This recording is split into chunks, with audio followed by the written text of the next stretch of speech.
Hey folks, Stephen Lucky here with Gardopia Gardens, and welcome back to another episode of Chief Talk. Thank you for tuning in. We have so many things happening this fall in October and moving into November now. In October, you may have come to a volunteer day. We did not have a farmer's market here at Gardopia, but we did go to the Pearl, and we also had a press conference in partnership with SAISD, Young Women's Leadership Academy, and United Way, which was the official kickoff to our Math in the Garden program. And we launched our initiative to plant 1,000 trees. The U.S. Forest Service funded the Hispanic Access Foundation and their Nuestros Bosques initiative.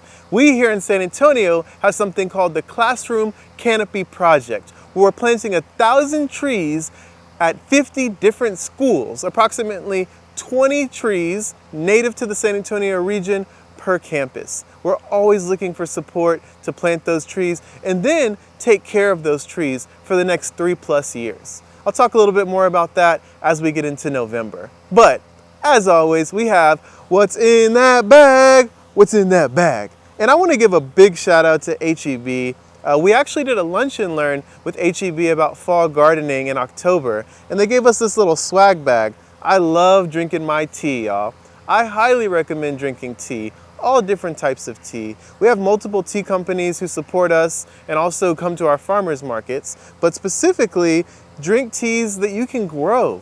You can grow herbs. Think about ginger, mint, thyme, oregano, rosemary, and one of my favorites, which is lemongrass. And if you go to the Berkeley VM Dawson Park down the street, I believe it's on Lamar Street, right next to the railroad and Alamo Brewery, we have a ton of lemongrass growing. Just take a few cuttings, then you're gonna warm up your water to boiling, put the lemongrass, blades of grass in there, and let it stew for maybe 5 minutes max, but it's amazing. You can add some honey or some agave nectar to it, or you can just drink it as is. So, drink tea.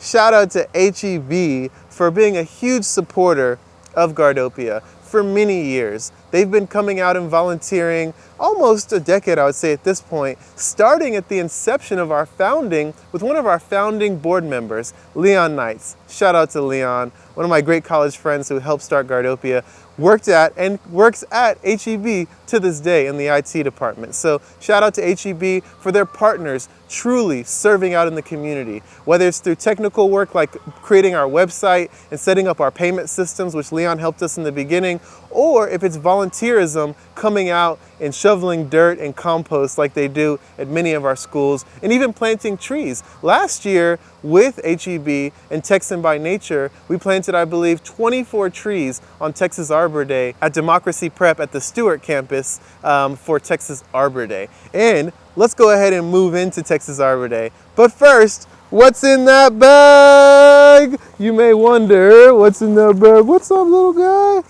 All right, it's about to jump out, but here it is. Surprise!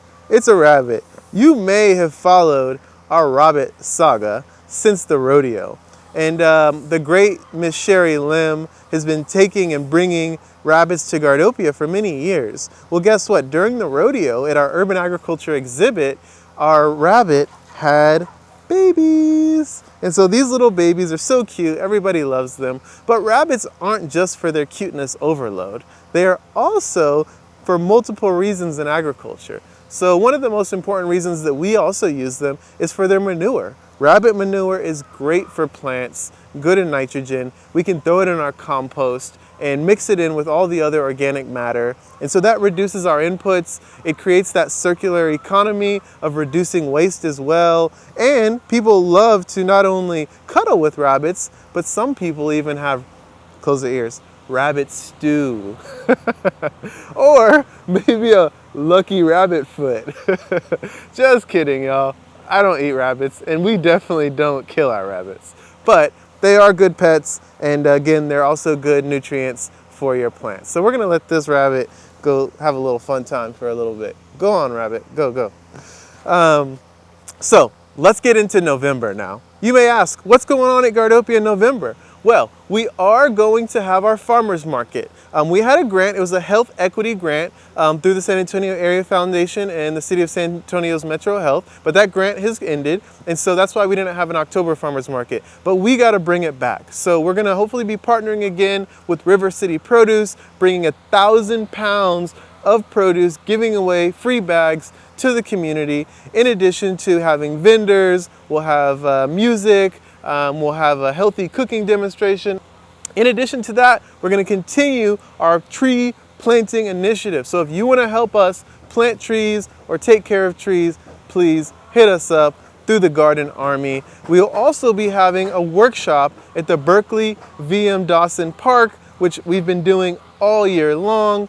This workshop will be on harvesting some winter crops and always trying to teach people how they can prepare healthy food by growing what they have in their garden. And that's more imperative now than ever. We know what's happening at the federal level, and so we want to make sure that people are empowered to create food security within their own households. Hey, what's up? It came back out. And we will be launching in December our Food and Nature Education Conference. This will be our 5th conference. I know I'm skipping ahead another month, but we just want to let y'all know because it's at the beginning of the month. It'll be on December 5th and 6th. On the 5th, we'll be having an urban farm tour from approximately 1 to 5 p.m. And then on the 6th, we'll be having the actual conference. And I forgot to mention, the 5th in the evening, we'll be having a food system social. So lots of ways to get involved, network, socialize, and of course, learn from your community, what's happening here in San Antonio, and how you can empower yourself to be food secure and food sovereign as we move into the future and these uncertain times that we're currently living in. As you know, you can always follow us on social media at Gardopia Gardens. If you're interested in some fall gardening tips, we are moving into colder weather, so you can be planting your cold weather crops. But we still have the Urban Farming and Gardening Masterclass. I think we have close to 4 weeks left by the time you see this video. And so come and learn from us, whether it's Sherry, Dominic, myself. We have some great information. It's on Tuesday evenings from 6 to 7:30 p.m. It's on Zoom as well as in person. So hopefully we'll see y'all in the garden soon. Keep on growing, y'all. Keep your head up, and we're gonna make it through these hard times by coming together with our community, by reconnecting to the land, and of course, growing food. Peace.